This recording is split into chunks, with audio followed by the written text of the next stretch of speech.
Okay, so today I'm going to talk about big data frameworks and machine learning product models. Essentially, I'll be sharing my own experiences rather than giving you because all whatever is there available on the internet you already know, and I understand all of you are from the same field, so you know about what is big data and what are the frameworks and what are the machine learning models.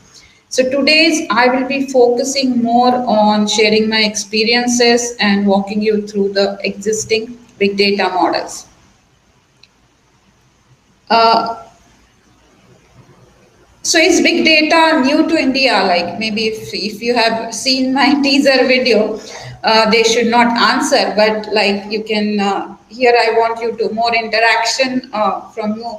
So in Indian mythology, which god story that you think would have used the big data to take a decision? Like it is a big ticket decision. So big data would be structured or unstructured data. So any answers?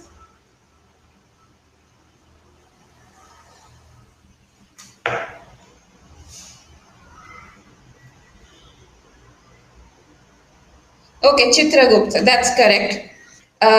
So thank you, Utkarsha, for your answer.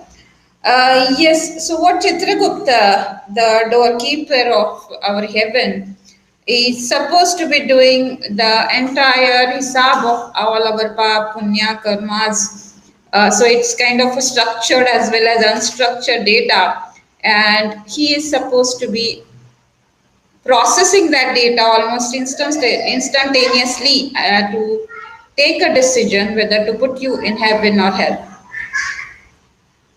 So I really don't know which frameworks Chitragupta might be using or which systems they might be using also.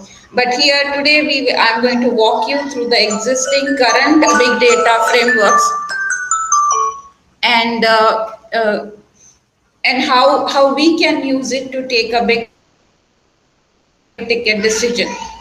The most important, the big data example that I can is our Arogya Setu app, which we are all of us are experiencing, and all of us are seeing that the whole amount, the lot of data that is getting captured there, and a big ticket decision, including whether to lock down particular city, country, all that stuff are getting done by the data analytics, whether to vaccinate, whom to vaccinate, whether the vaccine is effective.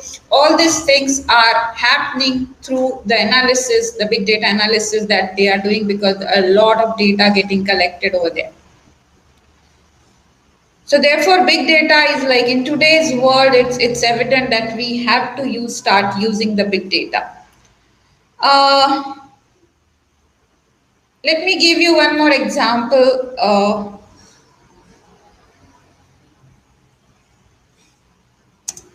So MasterChef Australia, all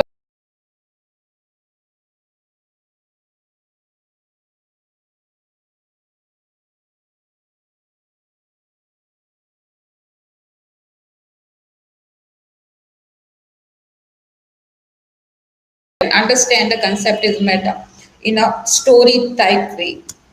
Uh, so in the MasterChef data, you have a huge kitchen where all the ingredients, all possible ingredients are available. Where and along with that, you have a huge kitchen and lot of tools and frameworks to process the ingredients. And obviously, you have a time limit where you have to complete your task within the time limit. And what you are supposed to produce is some dish which would delight your customer. So if I apply the same analogy in the big data terminology, so here what we have is the data that is coming in a high volume. There's a different variety. It's coming with high velocity and as well as veracity. Along with that, like in the kitchen, you need to have tool frameworks, architecture, which is required to process the big data with speed and efficiency and storage. And obviously, you have time constraint, and the output would be the kind of the data insights, the data model that you are producing.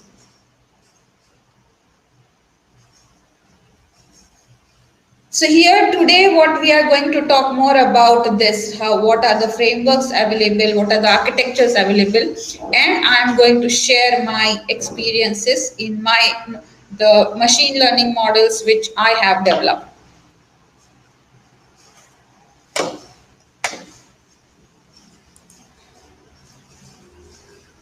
So you know that the big data comes in like 4 V's. We all know about it.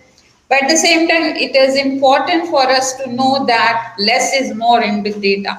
Although there are a lot of data like big word, and then the model, the dashboard, the actionable insight, the decision that we are going to make has to be, actually it becomes a small decision, and it has to be properly pinpointed diagnostic decision that the data, as a data scientist, we are supposed to give it to business.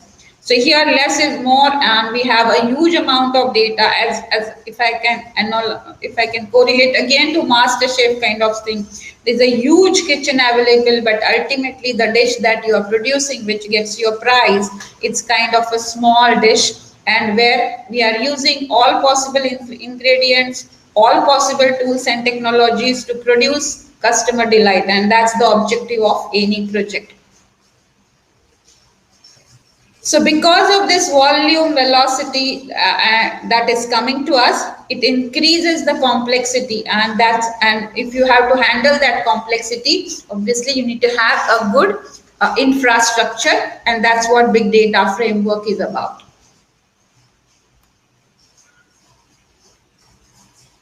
So just to take you back a little bit, why we are doing all this big data, is there is enough money in it, or is there enough demand from the business or from the market? Yes, so there is a lot of research studies available, and it's showing that the size of the market for big data and analytics is increasing, and it's almost all types of domains, all types of industries are demanding the big data. Gartner has also, like, if there is a market size, how does it impact on our revenues? So is it going to impact on my revenue? So yes, the Gartner has done a bit of analytics where they have studied the annual reports of various companies, and they just found out how many times the annual report, which is published by the stock markets, etc., how many times the word analytics is appearing, and whether that is correlating with the revenue of the company. So yes, they say that when the analytics word and data and analytics words appearing in the annual reports of the company, the revenue seems to be a higher correlation, and the revenue has almost grown up by 12 to 15%. So that means the data and analytics and the decisions and the way we are going to use is definitely helping the organizations.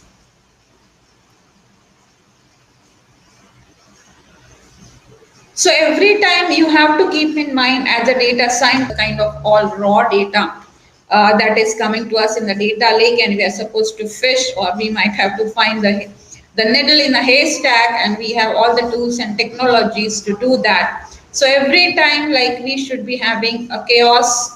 So whenever you are designing any big data systems, you should be designing from the all different aspects. Like, you should be thinking about management, so it could be a 30,000 feet view, and it could be for operational team, or it could be at the grassroots level team. So you should be able to design the systems, the big data systems, you should be using the big data frameworks in such a way that you are using a deep dive as well as come up to take the strategic decision.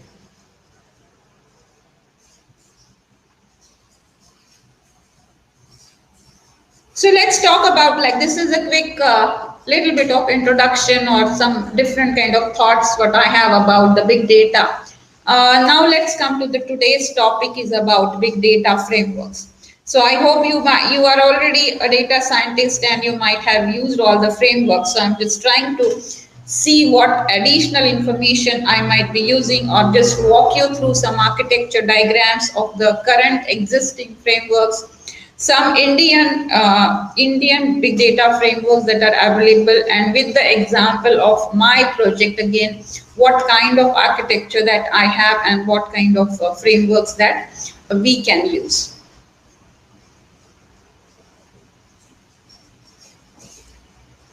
Okay, so big data frameworks. Is it a big data framework? So you might start laughing because this is our first year engineering proper diagram, like anything data, we are supposed to be inputting the data, we are supposed to process data and create the output, whatever is required by the customer. Well, now big data framework, how it is different? At a conceptual level, it is the same. At the conceptual level, big data framework or our client server framework, anything would be exactly the same. We are having input, process, and output. So if you remember this conceptually, it would be easy to understand the complex big data framework. So what does this increases the complexity of the big data framework?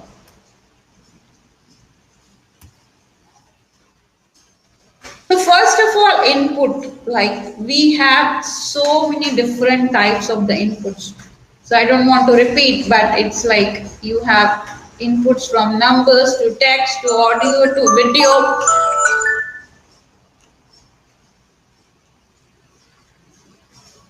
Audio, I'm audible, right? Hello? Hello, I'm audible? Yes, yes, you are audible. Please continue. Okay. Um, So big data frameworks like, so input process output definitely remains the center theme of the complete big data framework. So what is increasing the complexity is the type of the data, the volume of the data, the sheer size of the data that is required, and along with your social media data and so many types, different types of the data, and all these types of getting data getting inputted in your data lake, if you want to answer. So all these things are input and we are supposed to process and produce output. So the fundamental concept of input process output remains the same, but the complexity increases because of the volume, velocity, veracity, and the size of the data that is coming. It's going to be huge sizes that it's coming into terabytes and petabytes. uh, so obviously all this data is not a clean data. It's not a statistically proper data, so this data is not a clean data. So there has to be some tools which help us to clean the data, ensure that the data coming is of the good quality. We are supposed to be doing the data governance, data security, data quality. So all these attributes of the data, if those are met, then only we can say that this data is good quality and that can be processed. So in the big data frameworks, obviously you will have a lot of data ingestion happening, and there are various tools which will help you to process, clean, and data so that we get the data of required quality. Then comes the processing part. So I'll come to the processing part a little later. Obviously, along with processing, there are storage requirements. Because this is high volume data, obviously you need high storage and uh, expensive storage where you are going to store this huge amount of data. So it's not simple. The storage also, there are tools required for the storage. Then there are obviously the security requirements. So the security requirements, so we are talking so much about the data security, data privacy, and data integrity. So all those things, there would be tools required to do that. And once you have that, and let's see, we have processed the data because we are all software engineers, so it's easy for us to write a code. So we have written some code, and what kind of outputs that are required. So it could be the dashboards. You are developing a dash. Like very first thing is you should first understand the data and visualize the data, clean data and visualize the data. So the first very low-hanging fruit, if I can say, about the big data framework is the dashboards. Then once we have dashboards and we have sufficient quality data, we understand statistics, so we can develop certain predictions. We can give actionable insights and quick insights into the data which are typically not available otherwise. So these are the things that we have to produce. This is a good input for automation, like you must have heard robotic RPA, like robotic process automation, where what to automate, how to automate, what to automate is supposed to be given by the analytics output. How to automate is taken care by the RPA tool, but what to automate has to come from your analytics. So what to automate. So this is the input to your RPA process. Then you might have heard about augmented analytics. So we are kind of enhancing the analytics and actually giving a lot of actions to the individual person. Like it's not only like it's a big data analysis, but at the same time, as I said, less is more. So I should get what I should do. Like from Arogya Setu app, whether it's giving me my information, whether I am safe or not. But to give that, there is a lot of data behind it. So augmented analytics would give actually a personalized diagnostic prescription so that you can take your own actions. So remember this, personalized diagnostic prescription. So it's like a complete advice, personalized advice for me to take some action on whatever problem that I am facing with. Then obviously artificial intelligence. So I don't want to talk more about it because you are already aware of the artificial intelligence. And where so AI models. So we can use different types of AI models, and I'm going to talk about a little bit later on this. And obviously, every time, whatever the big data analysis that you are going, and whenever you are talking with your customers, think about actions. So what kind of actions that you are giving. Your dashboard looks pretty nice and fancy dashboard. It is of no use unless it is giving some action to somebody at some level in the organization. Otherwise, the dashboard is just a fancy graph that is getting displayed without any use. So what I've done is, like, from our simple input process output model, then this is what the big data framework like. If you look at any of the framework, this is the fundamental you should see. And for each of these things, there are different tools available. So there are tools available for data cleaning, data processing, data governance, data quality check, data pre-processing. That's mostly our 70 to 80% of work actually goes there. And once you come into the process, like, you can use R, Python, or various different types of languages, which will help us to process the data, prepare a model for that data, and then output would be different visualization tools. So for each phase of this thing, there are various different types of tools and frameworks are available in the market.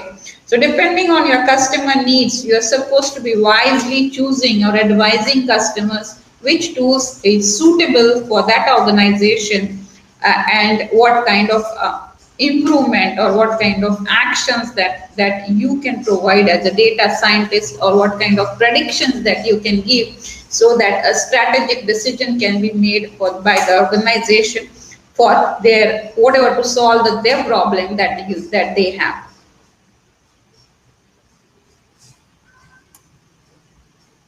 So once we understand the concept behind what should be the big data framework, so there are a lot of jargons in the market right now. There are a lot of tools and technologies are available. The most prominent technologies currently for big data frameworks are obviously AWS, Amazon Web Services, Azure, Google, or Apache Hadoop. So these are the prime or important or large big data frameworks available. So if you're using in any of the company, you would be either working on one of them. Along with, there are some proprietary network Then there are some proprietary frameworks within the company where also they are using a big data, but not using these platforms. So these are the platforms. So from your perspective, you can either focus on one or multiple of them. And each of these platforms have again a set of tools, which would be used for data ingestion phase, data processing phase, data modeling phase, and obviously the data visualization phase. So for each of these things, you would find some different tools available, and you can use, because you cannot be proficient in every of the tools. So you can focus your attention on which particular framework or which particular area in the data science that you are interested in, and depending on, you can think about gaining your expertise on that. Apart from that, sometimes there are companies, like typically the financial companies, they have their own private clouds and their own private frameworks. There are some public clouds, so there is pros and cons of using private clouds and public cloud both. And so now there's a concept of hybrid cloud coming up. But going ahead, like even the predictions by Gartner for this decade is like cloud is given and everything is going to be on the cloud. So private clouds will slowly disappear. Uh,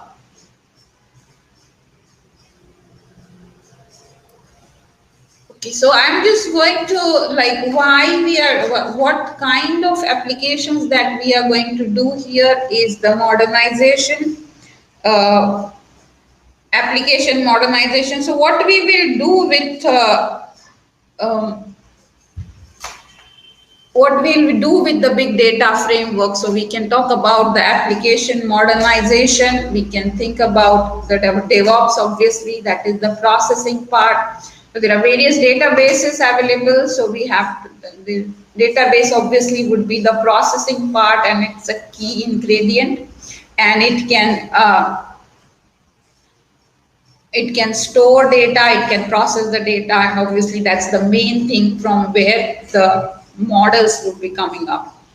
It can be used for digital transformation, infrastructure modernization, collaboration, security, or smart and augmented analytics. So whatever frameworks that you are going to use, your objective would be either one of them or multiple of them. So depending on the customer objective, what they are looking for, you are supposed, being a data scientist, you are supposed to be advising your customers what kind of frameworks that are required.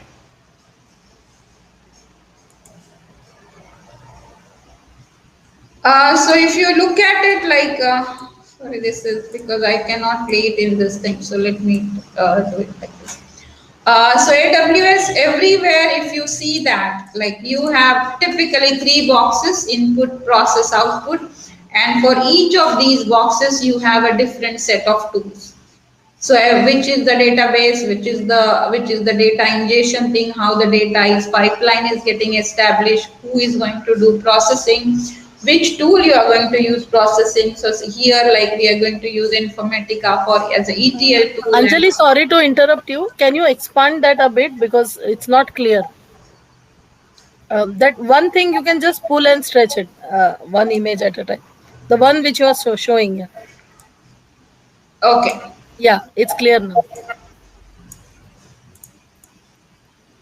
So I'm just giving these, say everywhere you will find all these jargons. So here, and if you look at my big data framework, I will be picking and choosing one of that for each of like either like collection the data, processing and analysis of data, and visualizing the data.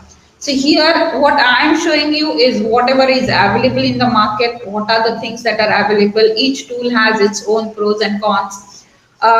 So if I take my project, I would select typically one of it or two of, or maximum 2 of it, so that I can manage my project well. Okay. So any big data framework, if you look at it, you should be having developed different tools, and there are different names, and so many names are available. So I'm just going to show you some of the names. Some of them names you might be familiar with, some of the them maybe you might be interested in learning more about it. So this is about AWS big data ecosystem. So this everything would look similar, and any big data architecture would have a diagram like this and would decide what tools and technologies I'm going to use for my project for doing the my data processing and data analysis. So here you can see that AWS SageMaker is the thing where you are going to implement the implement your machine learning models or implement your artificial intelligence things, and then again it will go to the real time prediction, etc.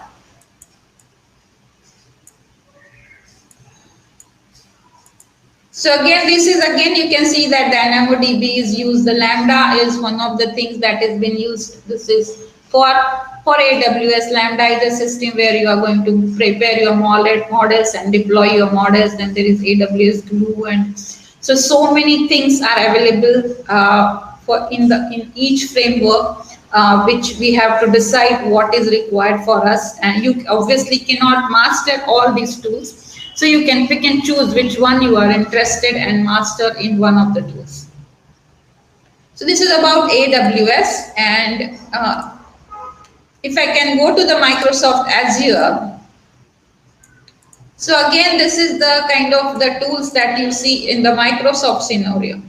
So Azure, so everywhere you will see different names.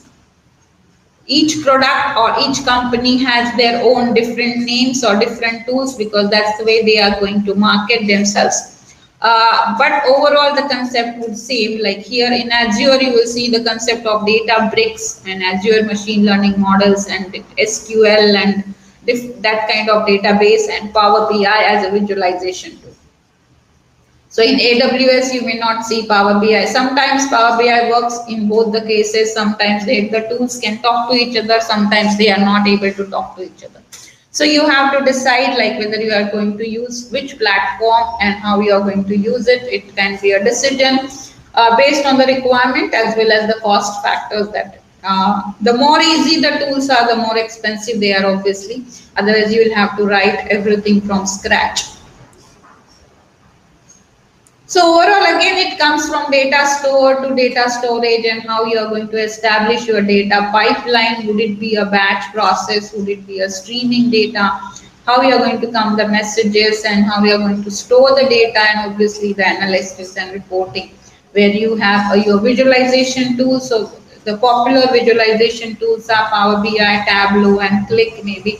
And then your machine learning models happens in your R, Python, where you develop the model, and then you have a different set of tools which will be where you are going to deploy your AI models. So Azure is another one market leader here. Then comes obviously the Google Cloud Platform. So here also you will see a different kinds of, again, doing the same thing. Once you have understood the concept, you will see everywhere different kinds of names depending on the different kinds of companies. So here you can see that Google Cloud has different things. Google Cloud has TensorFlow and TensorFlow for data processing, where there are a lot of things, MongoDB or Cloudera, etc. Those kind of databases, and Google Cloud has a different there, Kibana or some kind of tools which are used for visualization. Okay, so everywhere this is how the data frameworks are, because this is the general data frameworks and they are available as an architectural diagram. But what is important would be what would be my project infrastructure. And along with these Western frameworks, I'm going to walk you through about India's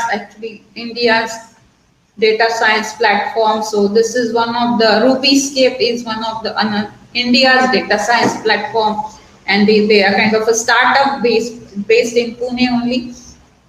So this is maybe a cheaper platform, but to do the complete whatever big data work that you want to do. So similar to AWS, Google, or Azure, this is one of the Indian solution that I thought I would bring up here, so that you can think about exploring it further.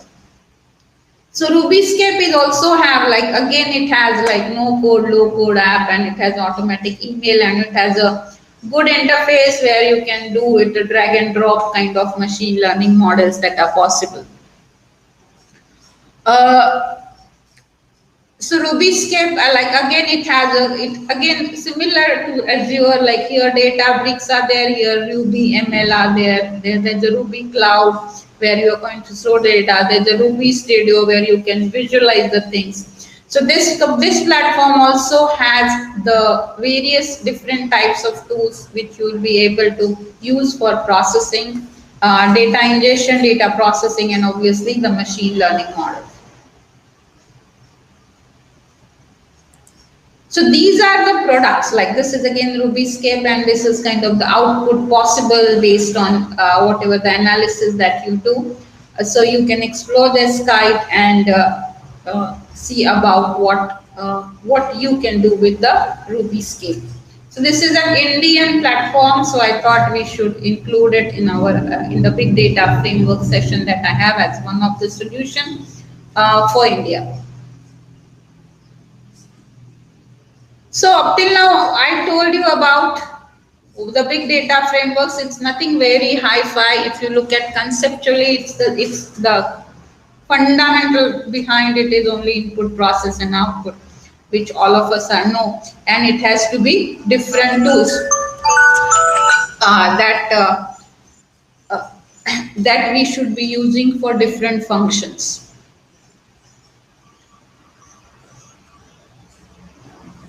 So once we understand this, because unless I understand and unless I know what is available in the market, obviously I cannot select anything for my project. What would I do? So what would happen to my project? So this is one of the architecture which I have done for my project. Okay. So again here, this is one of the big telecommunication company for whom we are doing the project with.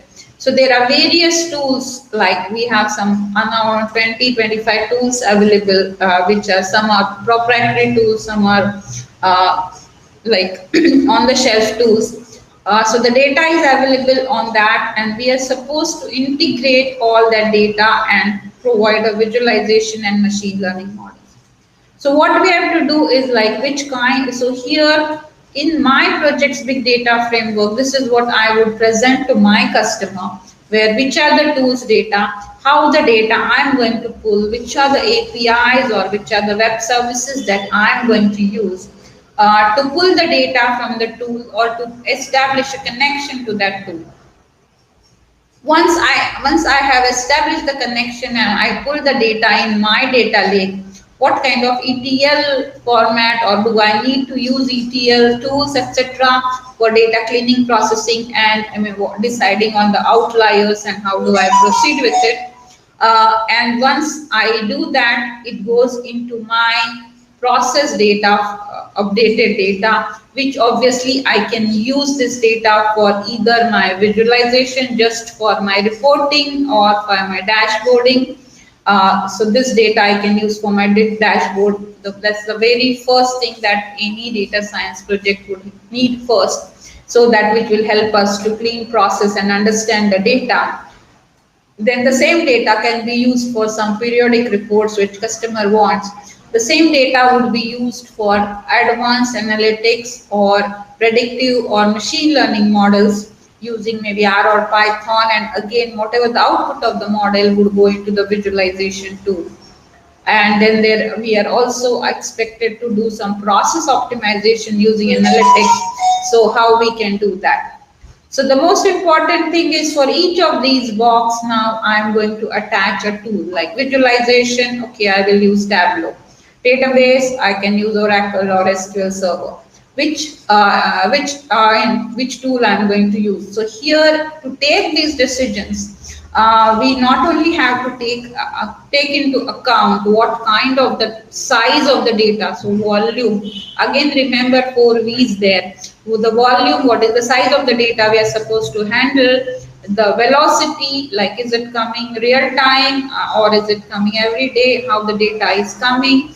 Then the variety, what type of data we are supposed to be analyzing, and do we have veracity. So if we have veracity in the data, we need to have different data processing logic. And then we have to build our data processing cleaning logic within either in R or in other systems, so that I have a clean data coming to my database, which I am going to use for my visualization or visualizations or my machine learning models.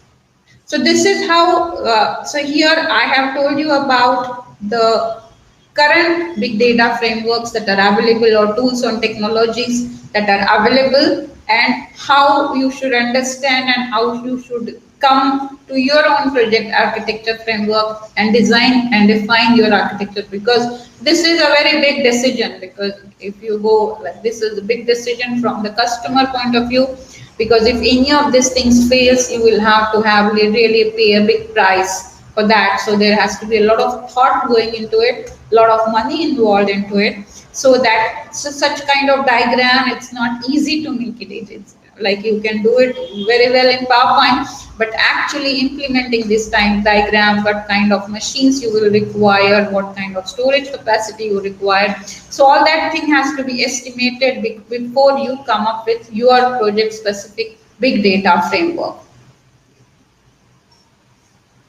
I can take some questions here before I move to the machine learning model.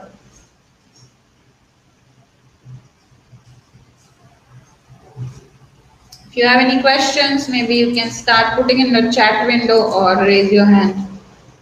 I think Snehal has one question regarding Informatica.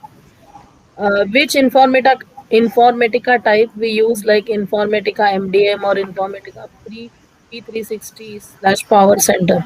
What is the difference between Informatica MDM and Informatica Power Center? If possible, kindly advise. I'm actually really not expert in Informatica, so I really not able to answer this question at this moment of time, but I can find it out. And there is one more question by Ayush. What path roadmap do you suggest for a student to become tech?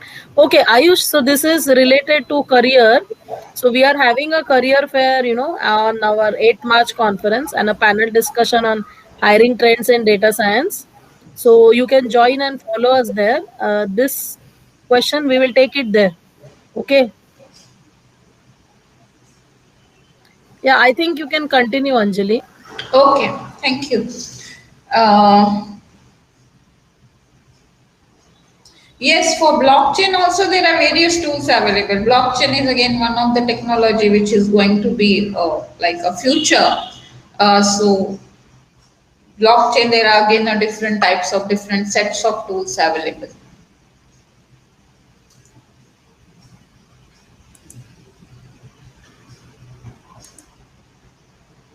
So again, machine learning models. So I'm not going to, because you're already familiar of what is machine learning models and how blockchain align with data science.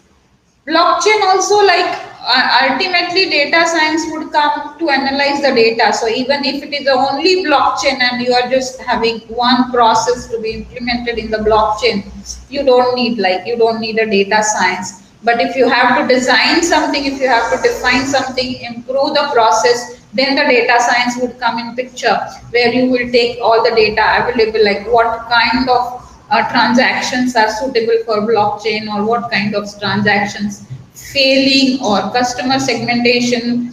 So if you want to do that kind of prediction, then the blockchain data has to come into the big data framework platform, and you have to understand that data better to take the decision. If it is the only blockchain, like if some transaction happening using blockchain technologies, there is no data science involved. Like it's your bank. Like I'm just withdrawing some money from my ATM and my transaction is over. There are no data science involved. It's a simple banking system. But if the bank want to do like have a customer segmentation, find out the strategy, what kind of loan schemes that they should announce, what kind of target customers they should, which schemes they should launch. So there the data science would come in picture. where they will analyze, they will take all the data, they will do analysis, the data science will do analysis and advise the bank managers or what kind of schemes that would go better. So there the data science would come. If it is a normal operations for anything, any manufacturing industry, banking, everything, there won't be any data science as such. It's a normal, their day-to-day business as usual.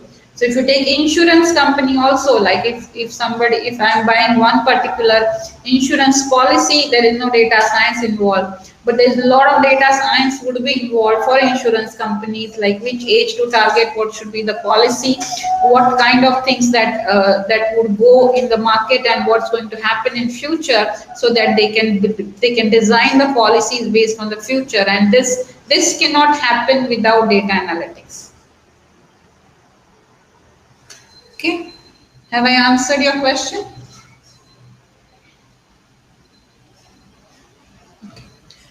So let's go to the machine learning model. So machine learning models, you know machine learning models, right? All of you know about machine learning models, and it's something to do with statistics.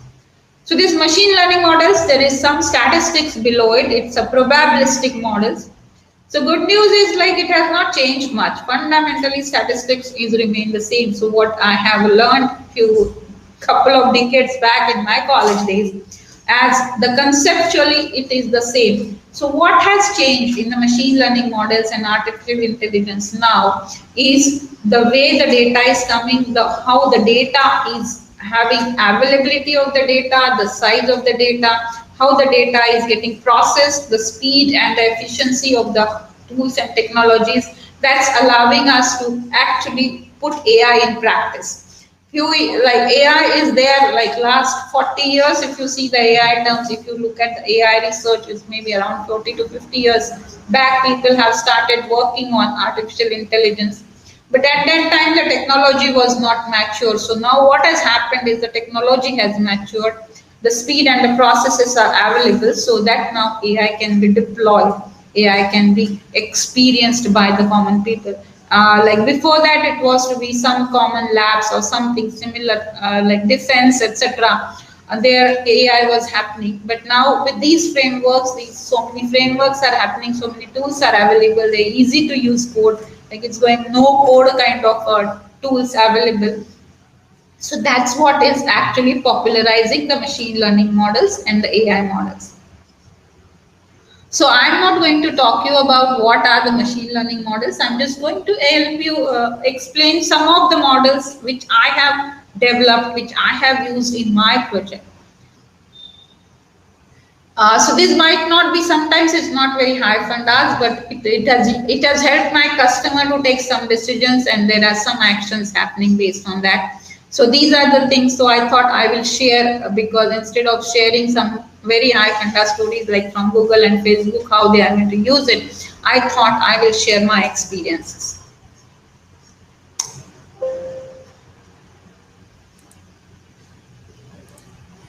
Okay. So this is one of the network log analytics, like because there's a lot of data that is getting generated by various servers. So we have one collaboration tools where like AirMeet, we have another collaboration tool which was a product developed by our customer, where we are supposed to ensure that the call quality that's happening is proper. So here what we have done is like server log, and we have connected to the server of that particular collaboration tool, and we are capturing the data of complete the network performance and the user experiences of that, and we are just finding out what globally, like which particular area is kind of having a good performance and which particular area is having a low performance, or there is some network issue there, and so the customers are experiencing call drops, etc. So this is a very simple visualization but it's a huge amount of data, and it's a real data that is coming to us. So that becomes, then that increases the value of that visualization. So here we are processing the data. We are connected to the log. It's like maybe around 100 GB data every hour. That is, we are getting to come. Then we are processing the data. We are finding out what kind of experiences that the user has. Whether I myself as a experiencing any issues in my call quality. Depending on that, what we are doing is how many people have experiences issues, what kind of issues. Then based on that, we have also come up kind of a magical quadrant which can help me to decide which particular location has an issue. So these are actually the cities in various countries. So depending on the call volume, because if a particular location has very low call volume, I don't have to worry about it. So here it is coming like it's giving me a particular location, what kind of call volumes and what kind of call quality they are experiencing. So it has helped our team to actually go to this particular location and improve the hardware or increase the bandwidth of the network so that the overall user experience is better. So this is about server log analytics, about how we have done it. Based on the same data, like we did a decision tree model. I hope all of you are aware of the decision tree model. So here we applied the decision tree model on the server log analytics on the network performance data. So we have picked up, like right now as I'm talking, there is some network parameters that is getting captured by the servers, like what kind of latency, packet loss that current my network is giving, and is it sufficient for us to take a call. So all this data is getting captured there. So here, based on the decision tree models, we took at like what should be my network parameters so that I get adequate quality of the call. So depending on this analysis, once we did this analysis, we obviously tested the statistical significance by various tests that are available. And once we found that the model is statistically significant, we have run this model on various aspects and advised the networking team. So these are the parameters that you should look for the network hardware, so that we will ensure a good call quality and there will not be any call drops. So this is one of the decision tree models which we have used to improve our network performance.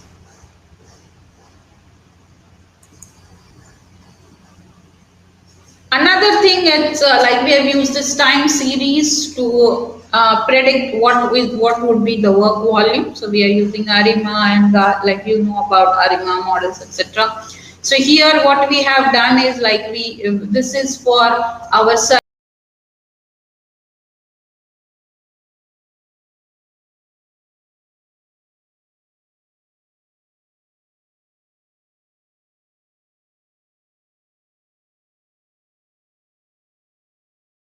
analysis on what would be the prediction for next 3 months based on the time series.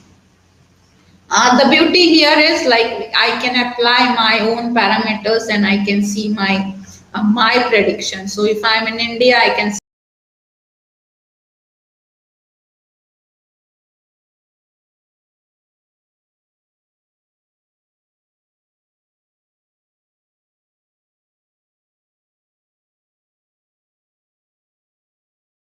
manager can see how the volume of the work is going to come, and then we can see where the volume of the work is going to come, so that will help them to give some insights about how the capacity to be managed, how many people would be required, etc.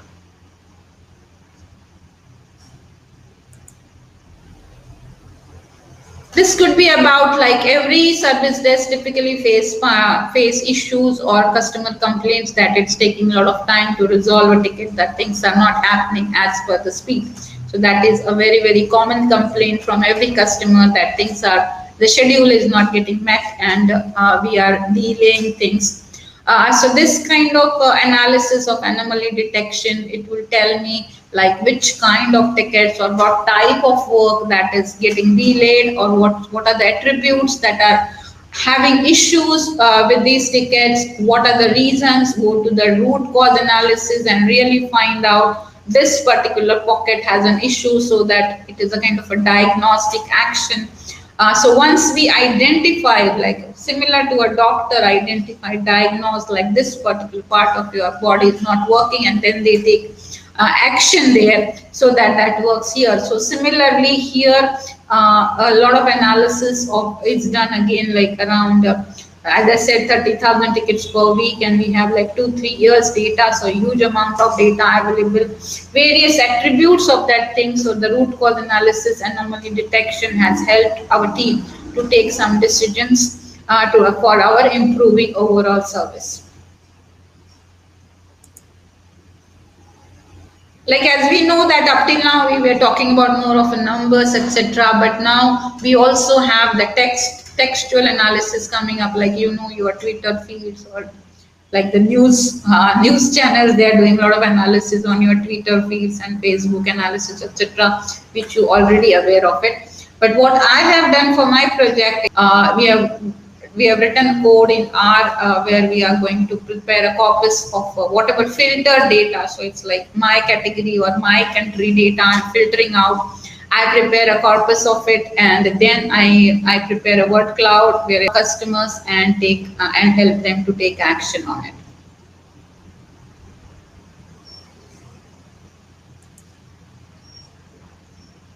This is another thing that I can talk about, like which we have used, is about credit card processing. So depending on the customer requirement, we select which tool, and Kibana is used for visualization. So every project would have a different set of tools. So depending on so this is about a credit card company, and there are some bonuses that the credit card company is giving depending on your volume of spending. And there was an issue about, like, the bonuses was not getting computed correctly. We have done some modeling kind of here, like we have done.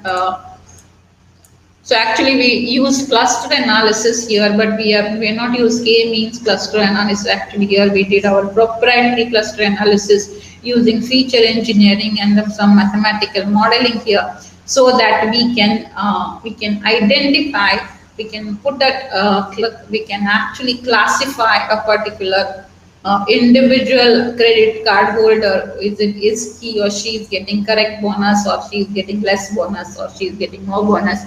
So this has helped to improve the customer experiences, to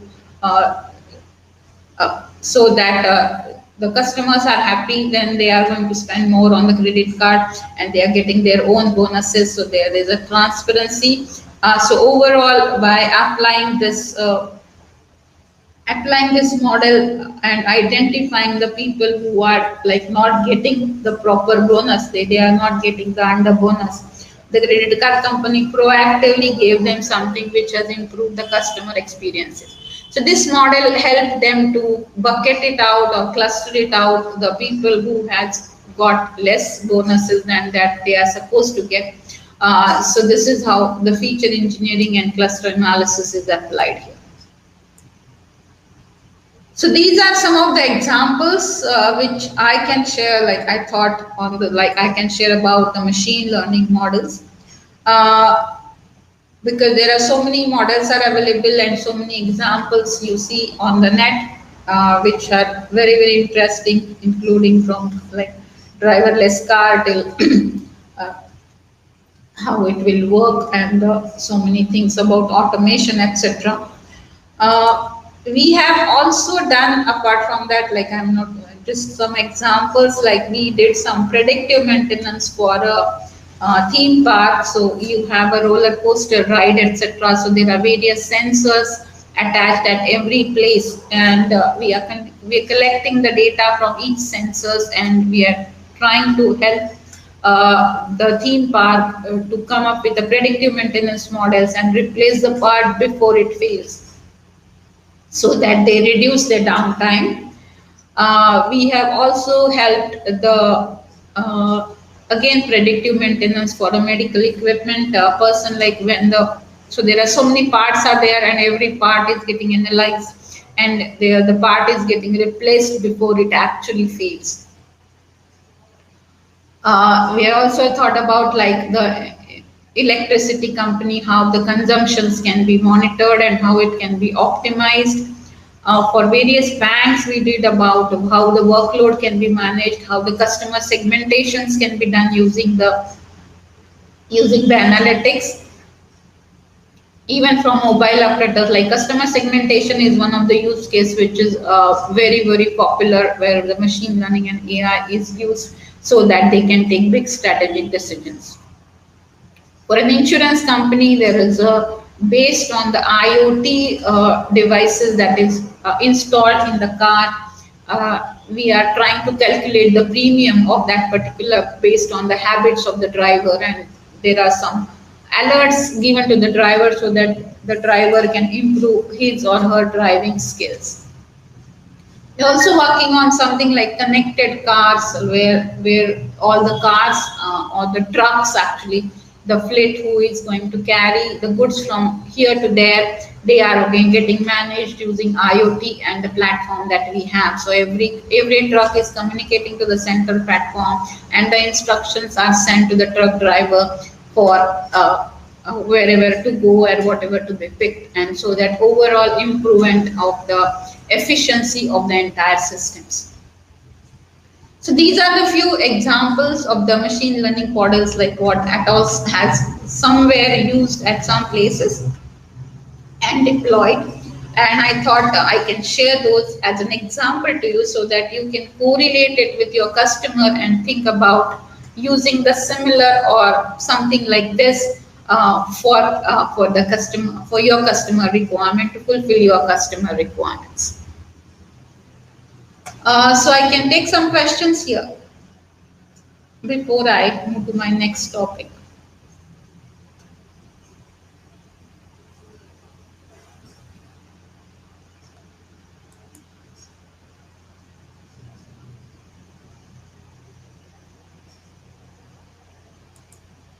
Yeah, any questions? There is one question from Ayush, who is a student from an data engineering enthusiast. He has asked whether what path slash roadmap do you suggest for a student to become a data engineer? He says that he has explored little bit of Spark. Ma'am, this we will cover as a part of career guidance.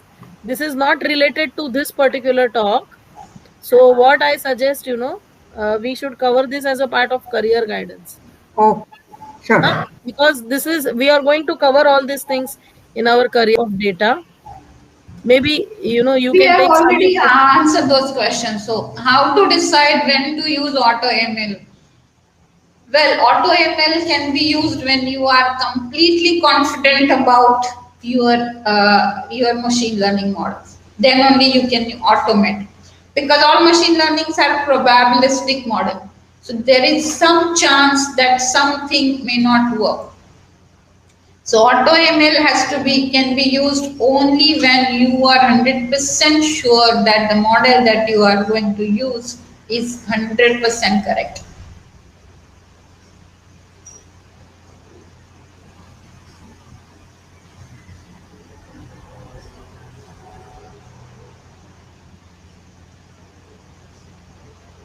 Okay, fine. So there are no questions about machine learning models. If you have any questions, you can definitely reach out to me later, and we can discuss about it. So we did speak about the machine learning models, like a decision tree models. It could be a cluster analysis. It could be a time series model. These are customer segmentations, connected cars, like IoT devices coming, IoT server analytics, etc. So these are some of the things which are commonly used currently, and it's in practice.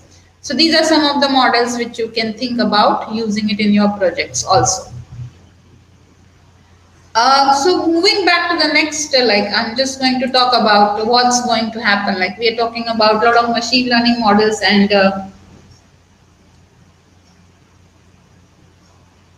there are questions in question box. Okay, yeah, fine. Uh, what path roadmap? I think this has already been talked about. Each platform has theoretically all thing everything is possible in every platform. Something will be simpler, something can be difficult. So I cannot just suggest like any platform is possible. You can use Azure, you can use only R, depending, even you can use Excel sometimes. So any platform is possible. So depending on your requirements, you have to choose the platform. There is no nothing generic and one size fits all kind of machine learning platform that we can use.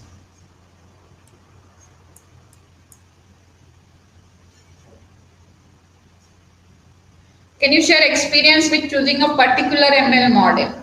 Again, it would depend. Like if there is a time series data, then I will use the time series model.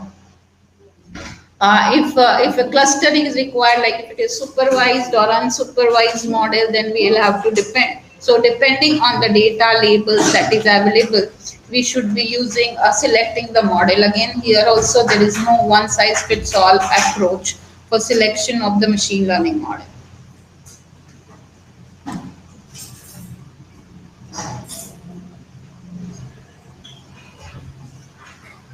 No, there is no actually thumbs rule or something like that. It completely depends on the business problem that you are trying to address and the data that is available.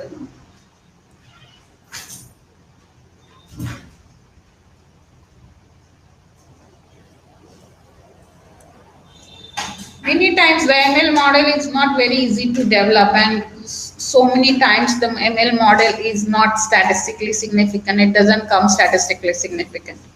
So if it is not statistically significant, so first it has to be tested on it. So your confusion metrics should be proper, and depending on that, then only you can think about deploying the model. So model also has a life cycle. So it's a development of the model, then testing of the model, and then deployment of the model. So the model has to be first developed, and if it is statistically significant, it goes for a kind of a testing phase, and then it also goes for a domain expertise, like which it has to go for a business approval also. And once that business approval is coming, then only it would be kind of refined to go ahead, and then you can deploy it.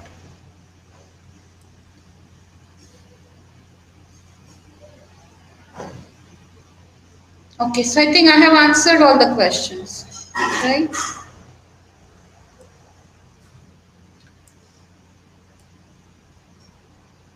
Yes, I have answered all the questions. So data and analytics is concerned, I'm just sharing my, I'm just referring to the Gartner research because that's one of the industry best practices available, and their research typically is valued. So what they have said about what are going to happen in this decade.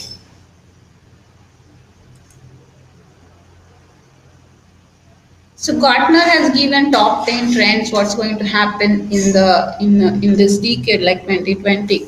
So these are the three buckets or the three areas that they have classified, and they're like giving us like what's going to happen in the area of data and analytics. So there are scaling business impacts. Obviously, it's going to be there is a lot of scale available, so things are a lot of market available. They are saying that there will be more smarter, faster, and more responsible AI. Now AI, if you look at AI, you will see a terminology like responsible AI, explainable AI. So it's supposed to be bring more transparency, etc. So that's one way. That is one of the trend that's going to be happening. The typical dashboards would decline, and there would be more of a personalized dashboards that would be coming here. So general dashboards like too much graphs, too many things are typically going to decline. Decision intelligence is going to be increased by like most of the decisions would be based on the data. Like you cannot take the data decisions without actually looking at the data. There will be a lot of issues coming up, and once you have to take the decisions based on the data. Obviously, you have to ensure that your data quality, etc., everything has to be proper and your models are proper. So that's going to be increasing. X analytics is one of the term that Gartner has given more for kind of audio, video, computer vision kind of analytics. So that's going to come forward in this decade. As far as the deployment is concerned, because if you do all these models and if you don't deploy it, as of no use. So as far as the deployment is concerned, like everything would be happening about the augmented data management, how we are going to manage your data.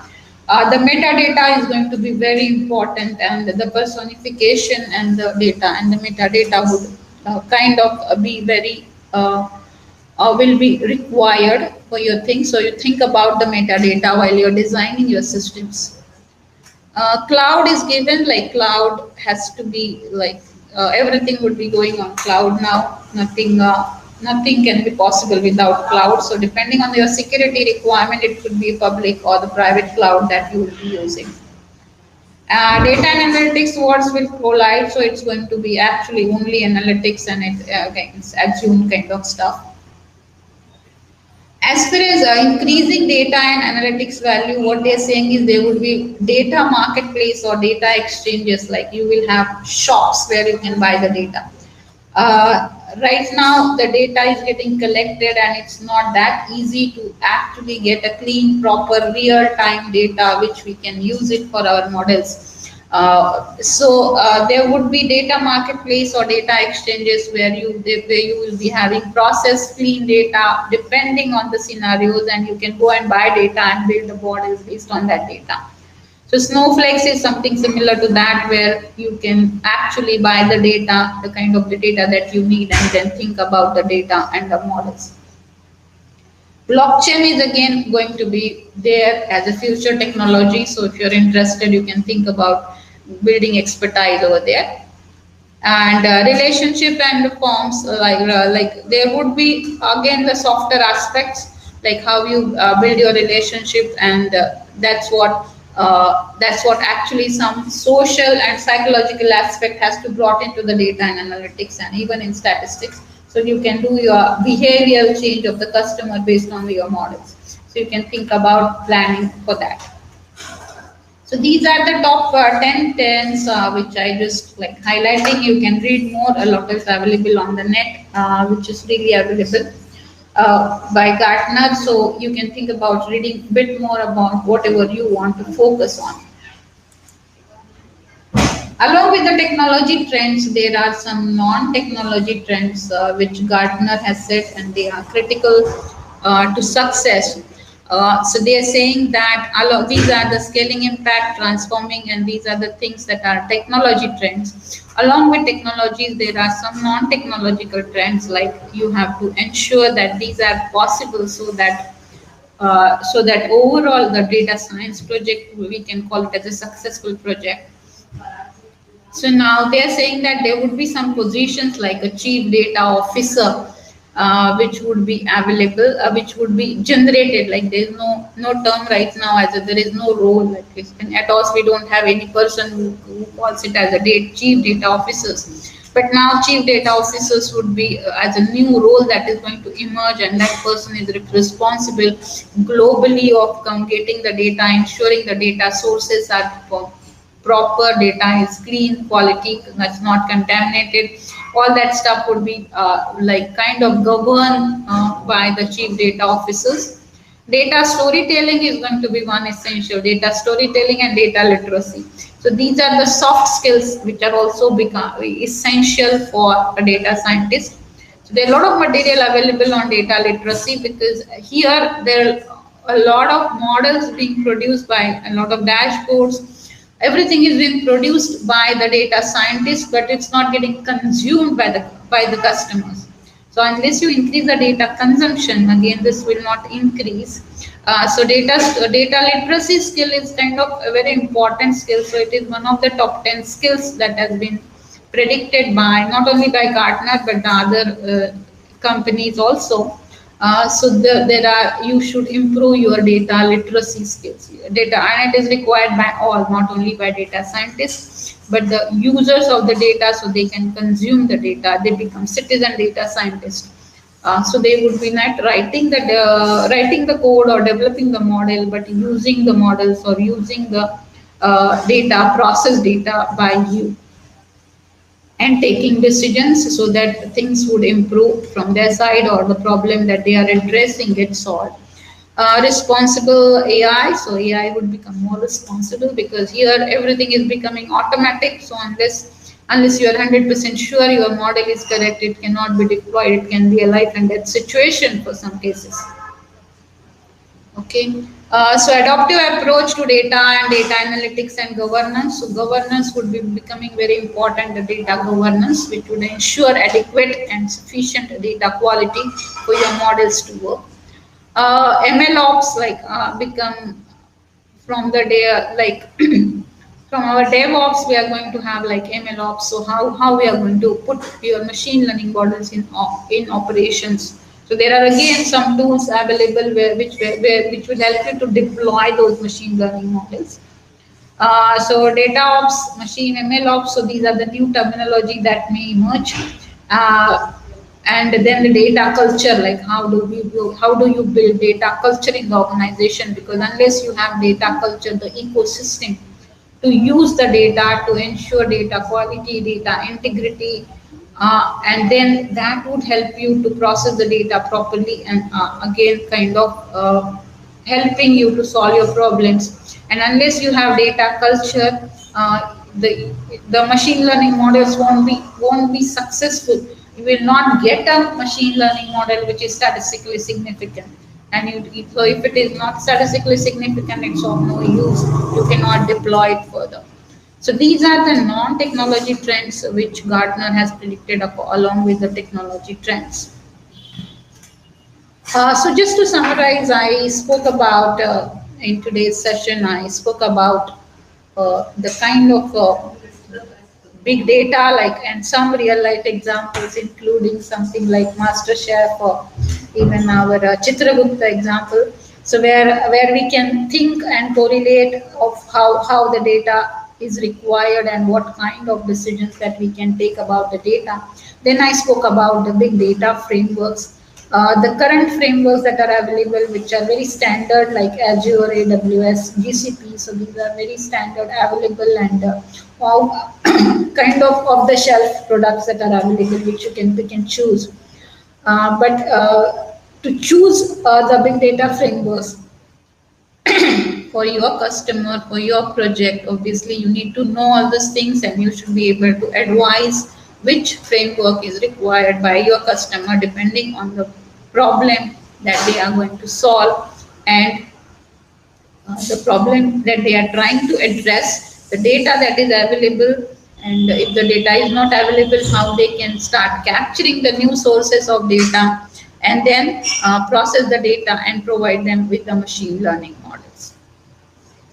And then I gave you some examples about the machine learning models that we have developed, like we have deployed at some places, we have suggested it to some of our customers. And so it's my experiences of using machine learning models instead of like having some very high funda experiences about the machine learning models, like connected cars or connected devices, which we may or may not get opportunity to work on. And along with that, I spoke about the technology trends, like what's going to happen based on the Gartner research, what should be the prediction for this decade, and so that would help you to take action where you should focus your energies on and which area you should build expertise on, because it's a too vast a thing. Each tool is a vast to learn and operate, and then so it will help you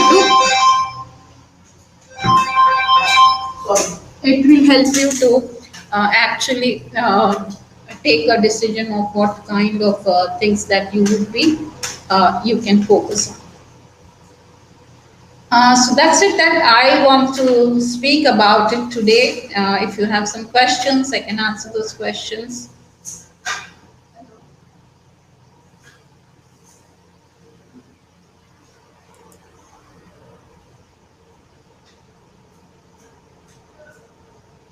you can raise your hands, and if you want to put, you want to give some comments also, it's fine.